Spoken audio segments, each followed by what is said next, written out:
Hi everyone, and welcome back. This is Alexander Lim, and welcome to AuthorStory. Our featured book for this episode is Timeless Deja Vu, a paranormal personal history, which you can check out by clicking on the Amazon link in the video description below. Bruce Olaf Solheim is the author, and he is a professor of history at Citrus College in Glendora, California, and the co-founder of Books to Boots, which is a college course designed specifically for recently returned veterans. He is also an associate member of the Parapsychological Association, and he's been with us before on AuthorStory around a year ago when he spoke on his first book, well, the first book we covered anyway, Timeless, a Paranormal Personal History. No deja vu on that one. So, Bruce, welcome back to AuthorStory. It's good to have you back here. Well, thank you, Alex. I'm very happy to be here talking to you. Cool. And yeah, it's a pleasure to speak with you again. So, you were interviewed on AuthorStory last year, September, I believe it was. So it's been nearly a year. So what's been up with you since then? Quite a lot, actually. Okay. I continued to teach my paranormal course at Citrus College. When I Uh-huh. came out with the book, I decided to push my luck and ask the college administration if they'd let me teach a course Uh-huh. on Uh-huh. paranormal personal history, and they authorized it. So I taught it. I taught it 3 times now over the last academic year, and then Oh, taking the summer off. But in the fall, right. I'll fire up the course again, and I expect it to be a full house. And so many people are interested in Wow. this topic. And though, one thing I learned is that they are desperate for a safe place to tell their stories, and I make that available to them, and also give them some kind of framework for understanding all these paranormal events in their lives. Right. And this is like I imagine this would be kind of like a first, right? I mean, paranormal teaching a course on paranormal. It's not exactly mainstream academia. No, it's not, Alex, and and that was part of my apprehension at first. I didn't Right. think they'd approve it, but Right. apparently there's so many people that are interested that it just kind of maybe it's paranormal in and of itself that they approved it, Mm-hmm. but it's been very popular, and I'm having a blast teaching it, Hey, that's great. and I just came out with this new book, and then I'm already working on the third book. It's going to be a trilogy. So next Mm-hmm. year, maybe I'll get to talk to you again. Yeah. I'm writing Timeless Trinity, which Okay. it'll go a little bit further than the second book. And the first book was kind of a test the waters kind of book, see how Right. people react, and Right. had good response. So this next book, a little bit more details, a little bit edgier in some Uh-huh. ways, Uh-huh. and a little bit more, sticking my neck out a little bit more. And so far the response has been pretty good. So those are the things I've been doing. And then also I'm coming out with a comic book Mm-hmm. with the illustrator for Timeless, Gary Dumm. He's going to illustrate a comic book for me, my first comic book. I've wanted to Okay. do one my whole life, and I finally going to get a chance to do that. So yeah, I'm doing a Great. lot of different things. All right. So I'm just curious, what's the subject matter of this comic book? I suppose the paranormal. Yeah, it's actually kind of more towards the alien stuff. Which Oh, is the okay. whole, which is what Trinity is going to be. It's going to be very spiritual. This last book, it's going to incorporate a lot of UFO alien type stuff, Mm-hmm. and the connection to the paranormal, because the thesis that I have, the Mm-hmm. working operating thesis that I have, is that the paranormal world, the quantum world, and the alien world are all really the same thing. Mm-hmm. And that's kind of where I'm operating from. So anyway, the comic book is called Snark, and the character is a human alien hybrid who comes to Earth ostensibly to prepare for us for invasion, right?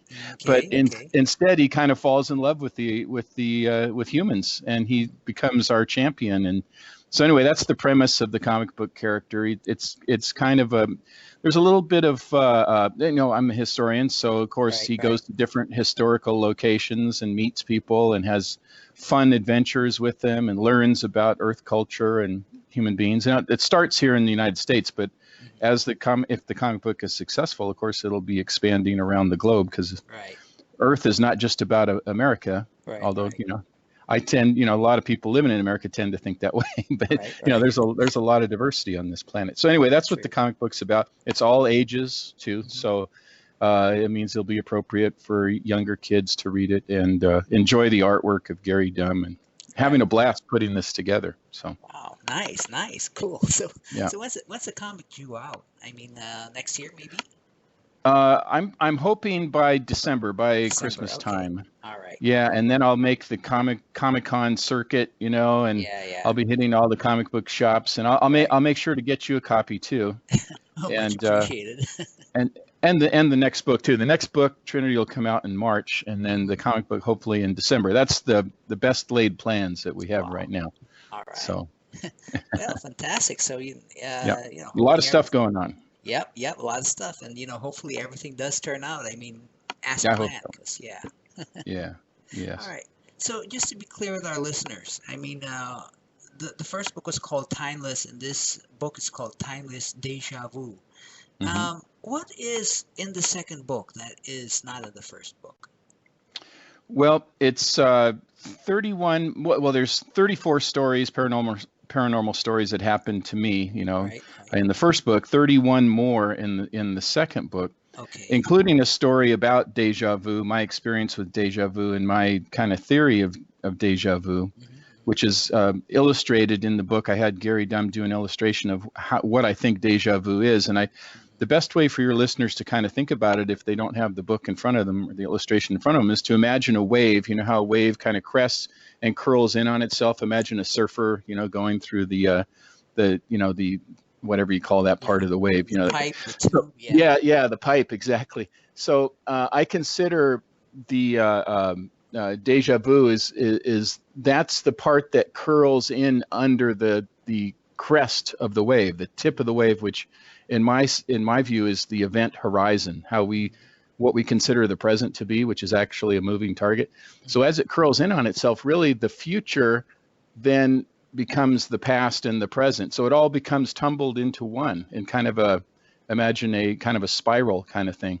And I think that that's what deja vu is. Is that we're glimpsing what the quantum world really is, which is the world of the paranormal and aliens, is that the past, present, and future are all together.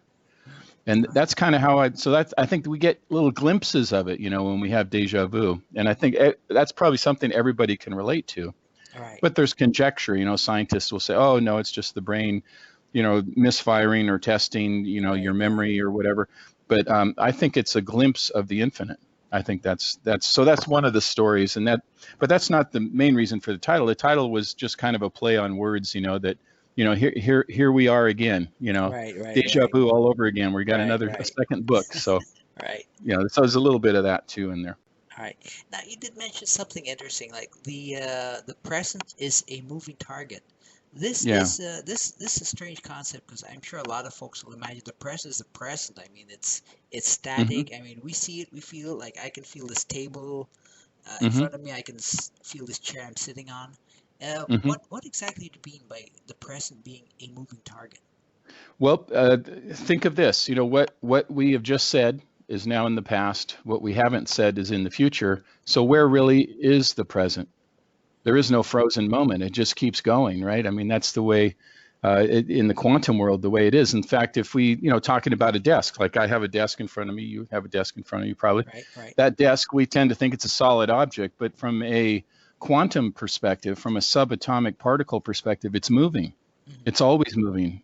Everything is moving, and everything is kind of a mixture of subatomic particles. Everything is connected, which is what I guess Buddhists and Zen Buddhists have been telling us, and for thousands of years, they've been telling us that no, this is everything is one, and from a quantum perspective, it really is true, and that's what explains things like non-locality, where something can instantly connect with something else, over great distances of space and time.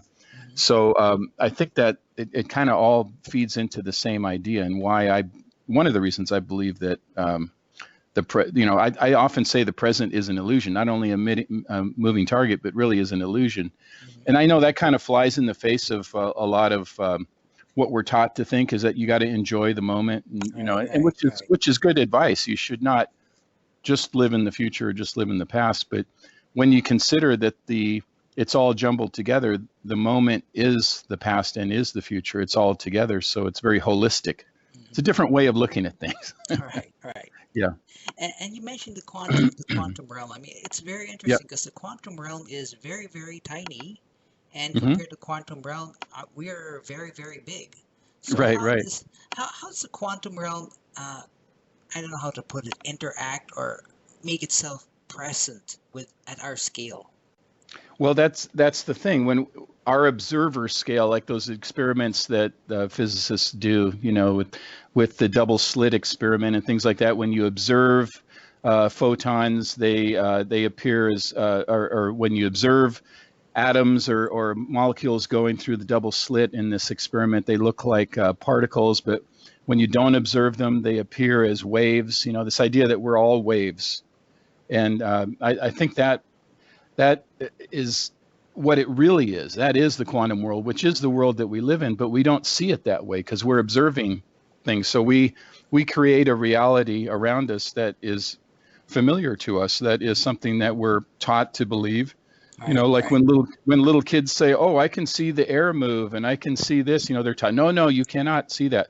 You Uh, see solid object." So we're trained and to create this more mundane world that we live in, which is actually pretty exciting too. But when you really think about what the quantum world is, which is what it really looks like, it is much different. right, right. So Okay. I'm not So a quantum physicist, so I'm not very sophisticated in my explanation, but that's my right. pedestrian understanding of it. Okay, Yeah. okay. Noted. Noted. Okay, got that. Okay, cool. Hmm. So, with Timeless Deja Vu, one of the topics that you go into, which you did not speak of in your first book, Timeless, is aliens. Yes. Yeah. So, just, Yeah. I mean, you did mention about ghosts and spirits and Right. stuff like that in Timeless. What are aliens? I mean, how would you differentiate an alien encounter, say, from a ghostly encounter or a spirit encounter? Yeah, it's a good question, and I'll return back to this idea that the world in which the realm in which the aliens operate is the spirit realm. So there is a connection there, which is the quantum realm. So they are sophisticated enough to be able to navigate through that. That's how they can navigate these far distances, right? Hmm. But an alien, so an alien would be somebody that an entity that is an extraterrestrial, somebody not of this earth, whereas spirits were at one time part of this earth, except for I'm not sure about demonic stuff and all that. I don't think they ever were human, but whether they had been extraterrestrial, I'm not sure. But there's a number of different theories about what's going on in the alien world. One interesting theory, and I read this guy's book, Michael Masters, who'd be an interesting guy for you to talk to. He wrote a book called Identified Flying Objects, and he's a professor at Montana Tech. Hmm. And he, excuse me, allergies. And he wrote a book called Identified Flying Objects. And his theory is that aliens are really not aliens. They are humans from the distant future coming back to kind of check in on us, which is kind of an interesting theory. And he's got all kinds of support for it, in his academic case that he builds for it. Right, And right. I think that is part of it. I do accept part of that, but I think it's also there are extraterrestrials that have been coming to Earth for quite a while and continue to do so. So with this second book, I decided I'm going to dip my toes into that world. I didn't want to touch it in the first book because I was Right, testing the waters. right, Now I right. thought, okay, I'm going to go a little bit further, a little bit more out on the limb and see what people think. And it that world of and the funny thing is people will say, oh yeah, I believe in ghosts, I think haunted houses, stuff like that, spirits, Right, demons, angels. right. But when you start talking about aliens, they go, nah, you lost me. I don't think I'm not going to buy that. So you get fewer people kind of accepting that, because it's, once again, this idea, experience is believing and believing is experiencing. Right, right. So not everybody has experienced that, but those that have are the ones that I've met, and the folks that I including myself, these are serious people. These aren't people who have gone off their rocker. Right, right, So right. I think what happens is most people reach a boggle point. I can accept ghosts, I can accept that. Aliens, I'm not sure. That's the boggle point. They just don't have a point of reference. So Right. But I think all of us have noticed, and your listeners have noticed, and you probably noticed that that government has been coming out, been releasing drip by drip information about alien or UFOs. Things like the Tic Tac thing with the that happened in 2004. They've released video now publicly, and about these encounters the Navy has had off the coast of or the Baja Peninsula. And so it's coming out in little drips. I call it metering, just a little bit at a time to kind of, I think, get us ready. So I think we're on the verge of more disclosure of what's been happening for a very long time. Right, right. So aliens, I mean, this leads to the question that why would they want to get in touch with us? Why would they want to contact us? I mean, Yeah, you did mention possibly like they might come from humans from the future and want to check in right. on us, but what about, other aliens like true extraterrestrials? I think there's a number of different reasons, and it kind of, if we use our own human, why do we travel? For some of it's excitement, seeing new things. Some of it's, some of us are scientists or social scientists, and trying to learn other cultures, and we're interested in learning. Some are actual scientists that do experiments, so they travel, like anthropologists finding ancient tribes that are still living, in a Stone Age kind of thing. Right. And I think, and then there's like tourists. I think there's probably extraterrestrial tourists. And then I think there's probably some that are, kind of like our version of the conquistadors. They're thinking, hey, these guys are, this is an easy mark for us. So maybe we got to prepare something here. So I think there's probably different motivations, and that's kind of, and including this theory that maybe some of them are actually not aliens, but people who can time travel from the future, who are so far advanced from us, obviously, and just want to check in on us and see what's going on. As would we, if we had the technology. I would love to go back to ancient times and take a peek at what was actually going on, because things get forgotten over time, and Right. misperceptions and so forth. So I think there's a lot of different motivations for them. As far as a threat to us, the footage I've seen, the actual footage of, what they call gun camera footage, from Navy pilots intercepting these things, these craft are so advanced that if they wanted to just like take over something, they could do it so easily, because they're way, way beyond our technology, obviously. So I don't think it's that. I don't necessarily think it's, that kind of thing. I do think that some of the interactions that people have reported, including my good friend Terry Lovelace, who wrote a book called Incident at Devil's Den, he talks about his abduction being not a pleasant experience, and actually, being whatever you call it, an implant put in and stuff like that. It wasn't a very pleasant experience. So, but I think if we think about from our human perspective how we treat other living things, and how we've done some not so nice things to other peoples and civilizations and animals and so forth. So it's not beyond the scope of possibility that these extraterrestrials could be doing likewise to us. Right. Okay. So, all right. Yeah. So, lots of possibilities right there. Yes, and nobody knows for sure. And as I'm always, Yeah. people always say in the community, they say if you meet somebody who says they have all the answers, run. That person doesn't know that they're, it's just there's so many possibilities, and nobody knows for sure. So. Right. Okay. So, Bruce, I'd like to bring up a topic here, because there are some scientific theories out there that say that there are parallel worlds and universes, Mhm. present along with our own, and they sometimes interact with our own. Would you say that some of these encounters, I mean, aliens or ghost spirits, things like that, would you say that some of these paranormal encounters could be examples of these kinds of parallel worlds and universe interacting with ours? Oh, sure. I have some insights on that. I have a theory that's in the book where I talk about what I call forks in the road of time, where we have this intersection with the parallel world. And I'll give you an example of something happened fairly recently that I write about in Deja Vu. I was driving on a road here nearby where we live. My son and I, we were going to a workout session, and to work out at the gym. And I looked down momentarily, which you should never do while you're driving. Right. And when I looked up, I was going through a red light. Mm-hmm. Well, So it just, that's how quick things can happen. It's just very dangerous. Everybody should be very careful and alert when they're driving. But anyway, so I was remiss in that regard.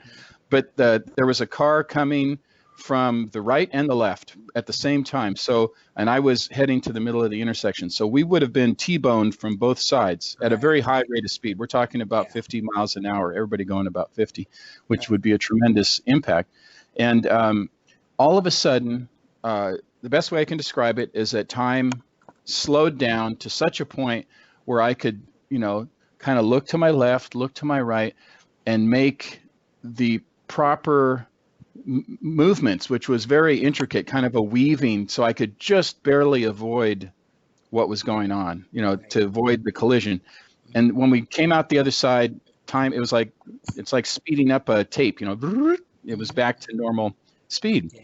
And I think that I think that's what I call a fork in the road of time. I think in one dimension, probably in an alternate world, that didn't happen, and the collision happened, and God knows what would happen. We could have been all seriously injured or killed. Right. But in this fork that I took, that hard fork in the road, we were okay. So I think that slowing down is a glimpse of the quantum world where you can make those decisions because time is almost irrelevant. You just have all the time in the world. Kind of like, what's that movie with Keanu Reeves or whatever his name is. Keanu Reeves, yeah. The Matrix. You know how they have those battles and they're like dodging bullets, stuff like that. Right.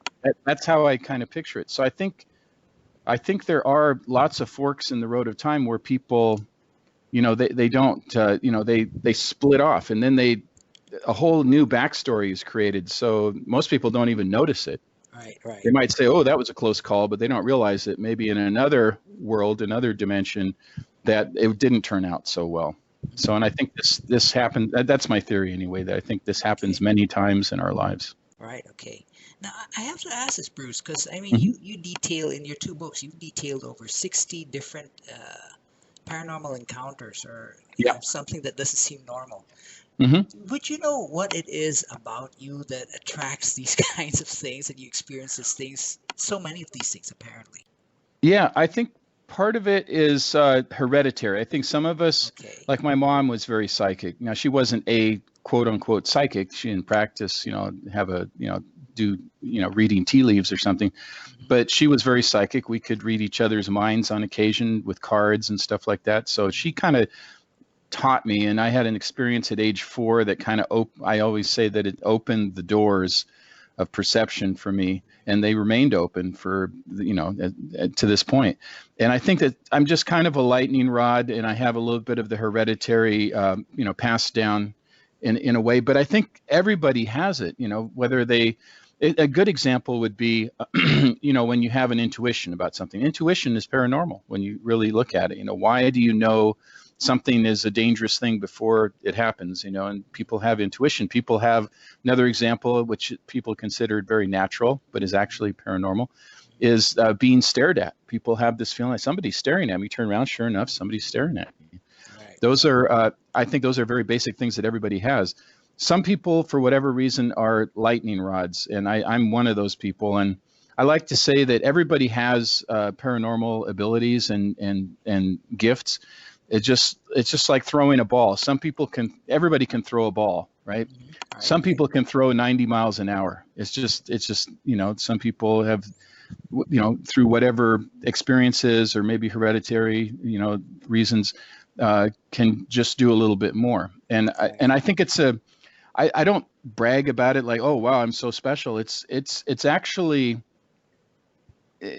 people say, is it a blessing or a curse? Well, it's a bit of both, because when you're that perceptive, you got to learn. It's not so much learning how to turn it on. You got to learn how to turn it off, because you can't go into a dinner party or a party and there's 45 people, 50 people there, and be reading everybody's thoughts and intentions. It's going to drive you crazy. And I wonder if some people that go mad, if that's part of the reason, they're too perceptive. And you have to, I have to turn it off and just interact normally with people and not start, reading more into it. And the same with sleeping at night. You got to turn that stuff off. It's kind of like, you got to put the radar dish away. I imagine when I'm on, it's like a big radar dish above my head, just perceiving everything. You Right. got to stow that away. Right. So you got to learn how to turn it off. And that's for a lot of people, that is more of a problem than learning how to turn it on. Okay. All right. Yeah. Okay. All If that right. makes Okay. sense. I think it All makes right. sense. Yeah. Yeah. It does make hmm sense. hmm Cool. Okay. So Bruce, you did mention that you're teaching a class on the paranormal, Yeah. and I mean, there when you teach a class, I assume you mentioned like some sort of framework that you use, Yeah. some sort of scientific rigor to hmm paranormal phenomena. What is this framework all about? Well, I sometimes I'll have guest speakers, like I'll have Dr. Dean Radin, uh, who has written many books about his. He's a parapsychologist. He has written, and an engineer too, an electrical engineer. Anyway, he, from a a scientific perspective, has written these books about consciousness and all the experiments he's done, which really proves that there is such a thing as telekinesis and telepathy and all that.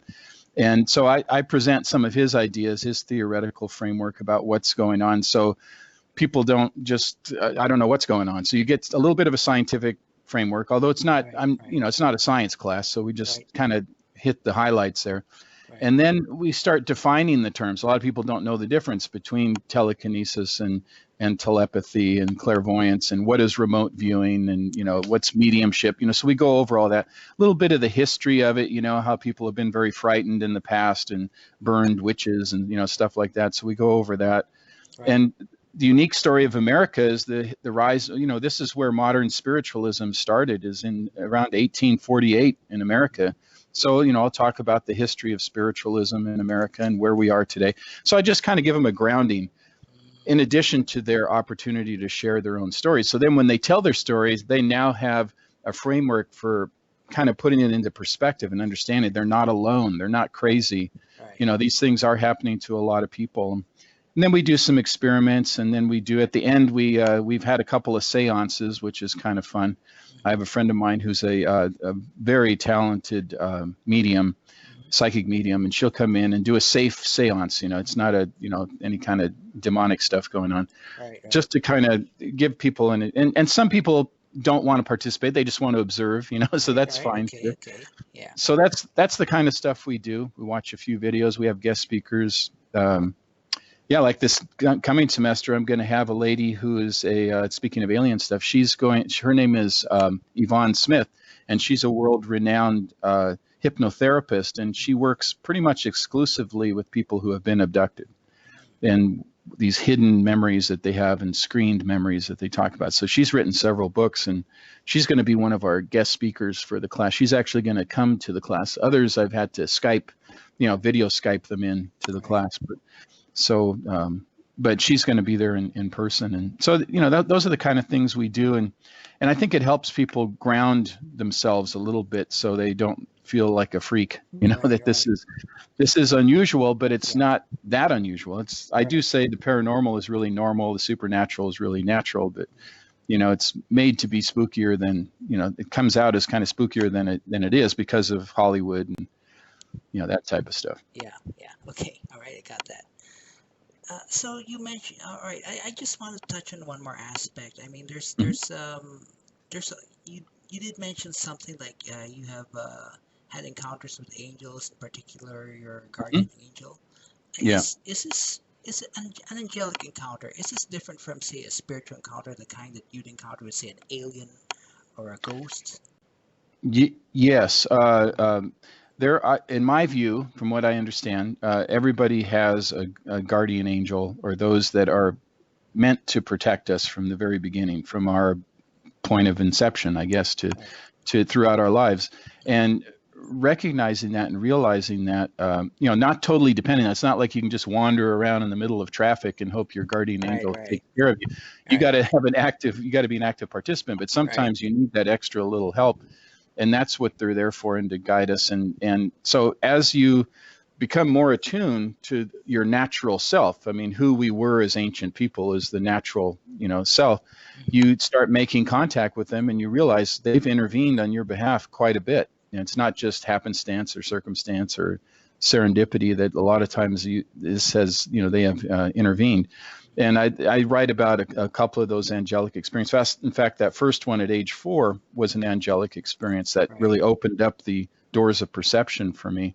Right. And so I think that, angels were never really human beings, and so that's different from ghosts, which they were human beings who have, for whatever reason, haven't crossed all the way over. Sometimes they're just tortured individuals.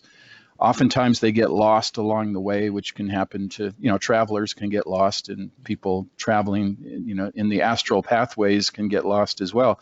Right. So, you encounter those people, and then there's ghosts that are like tape loops. It's not an intelligent haunting. It's kind of like something that's just a tape loop that keeps playing over and over, and you can't interact with it. And then there are totally interactive spirits, those people who have passed on, like mediums will, like myself, when I go into my, when I do my spirit connections, I talk to people who have passed on, and it's just like we're talking right now. I mean, that's how it is. But the one thing I've noticed about people, what I call intelligent spirits, ghosts, people who have lived on this planet before and now are in the spirit world, they're very interesting to talk to because, and I'm not saying you and I are like this, but in a way we are. We all have a persona, right? This kind of mask that we all wear, that we want the world to see us as, that we want people to see us as this persona.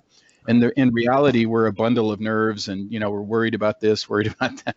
So we're not quite as confident as our mask perceives is being perceived. In the spirit world, they are who they are, and it's almost like I often say I like to talk to dead people more than living people because they're much more honest. It sounds weird to say that, and I don't mean that in a disrespectful way to us, but as people living in this world. But they don't have anything to hide. They really don't. And wouldn't it be nice if we could all just let our guard down with each other, and it would be a much more real situation if we had encounter. It would probably be shocking to people, walk by and people say, "Oh, how you doing?" You say, "I'm not doing that well. I'm pretty nervous about it." Nobody, people don't do that. They just say, "Oh, I'm doing okay," even though they're not. But we say that because that's our persona. Right. Okay. All right. I got that. Okay. Yep. Nice. Okay. So, Bruce, let's say you came across someone who's experienced something that he or she can't explain. It could be a paranormal encounter, an alien encounter, something like that. They never give any thought to this actually happening to them. So they're maybe kind of off balance. And you had only enough time to tell that person one thing about their experience. What would be that one thing you'd tell them?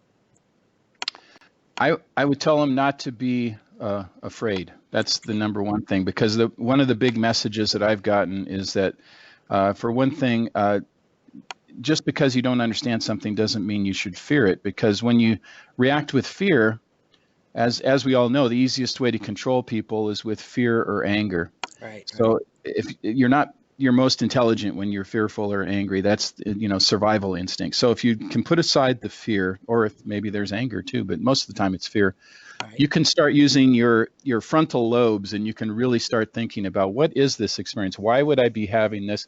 Do some reading, talk to some trusted people. You have to be careful in the paranormal world. There are a lot of charlatans out there who, take your money, more than happy to take your money. Right. And in my case, I don't, do mediumship for a living. I don't make money. People ask me, "Hey, my Uncle Charlie died. Can you get?" So, somebody who is legitimate can help you understand what has happened, and you can get a framework for it. And then if you want to pursue it, you read more, you start meditating, you do things like that. Or if you just want to put it aside and say, "Okay, I understand what happened, but I don't want to live that kind of life. I'm just going to put it aside." But at least you're not fearful of it. And I think that's very important. Although there are things that you should be careful with. Like I see these, these there's so many of these ghost hunting shows, different ones. And I see them walk into these situations where there's obviously some bad stuff going on. Right. And they'll go in there and just start stirring up trouble, and then they leave, and oftentimes it's somebody's house, and then the person is left to live there, and there's no resolution. It's like, yeah, we got some good footage, and then we're off, doing something else. Right. So I think people do have to be careful and cautious, and realize that there are some kind of more negative things there, but all those things can be resolved if you think about it, in a rational way, and get people to help you who are experienced, who aren't trying to just, take your money, or or get away with something. So I think that's very important. So I'd say, yeah, trying to reduce your fear and just trying to increase your understanding would be a good way to go. All right, cool. Well, great. So great words of wisdom right there. Thanks. Thanks for that. Oh, you're welcome. Okay, cool. So in closing then, the book is Timeless Deja Vu, A Paranormal Personal History. The author is Bruce Olaf Solheim, and you can find his book on Amazon. Bruce, wish we could chat more, but thanks very much for being an author story. It was a lot of fun to speak with you and to have you here on the show again. Well, thank you, Alex, very much. And I look forward to talking to you again, maybe next year when the comic book's out and the new book's out. So we'll maybe chat again. Yeah, sure. Okay. We can set that up, sure. Very cool. Okay. All right. So everyone, check out Timeless Deja Vu, a paranormal personal history, and be sure to subscribe to our channel. Check out the other awesome authors and great books we've already covered. So see you guys next time on Author Story, when we speak to another fantastic author about another fantastic book.